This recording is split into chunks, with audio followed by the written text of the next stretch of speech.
Hello there and good afternoon. Yesterday, Donald Tusk told the European Union Parliament that those opposed to Brexit should not give in to fatalism by accepting Brexit. He said that dreams and dreamers were required in the UK to ensure the aims of a united Europe remained alive.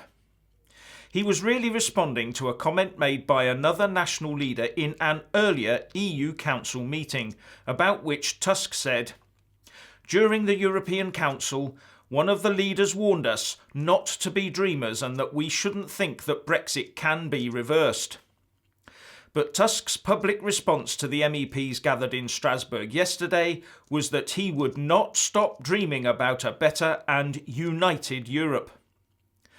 And while he's talking like that, we find that certain quarters of the Labour and Tory parties are formulating plans to ensure that only pro-EU candidates are selected for the imminent MEP elections, or that they at least back a second referendum.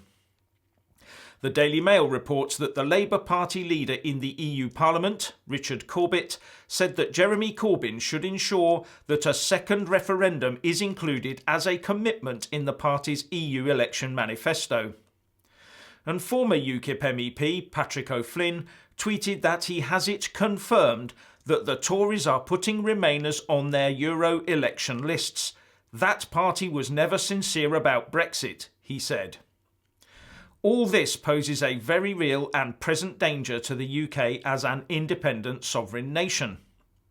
And the reason for this is that, as far as I can see, most of the European Union Act of 2011 has been repealed by the 2018 EU Withdrawal Act, passed into law last year. Now, the 2011 EU Act was the Act of Parliament that ensured we would have a referendum in the UK before any new powers were handed over to Brussels. That Act tried to maintain a sort of EU-UK legal status quo and was the first attempt, I think, by the Tories under Cameron to try and head off the need for a nationwide referendum on EU membership.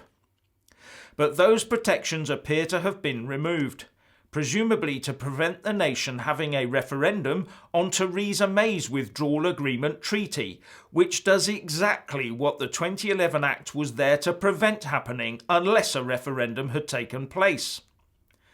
Unless I've read it wrong, the only bits that remain in force in that 2011 EU Act are those pertaining to holding EU elections. Think about that for a second. Now, if the establishment can stuff the EU Parliament with EU-compliant MEPs, then waving through UK-destroying legislation without a murmur will be the order of the day.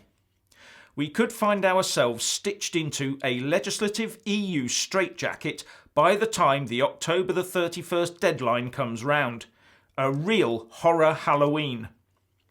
This is, as far as I'm concerned, very, very serious stuff. But do not construe any of this as an argument for holding a second referendum, which would only end in division and uncertainty. No, it is an argument for the unilateral withdrawal from the EU right now. But what do you think? Please share and comment, and thanks for watching.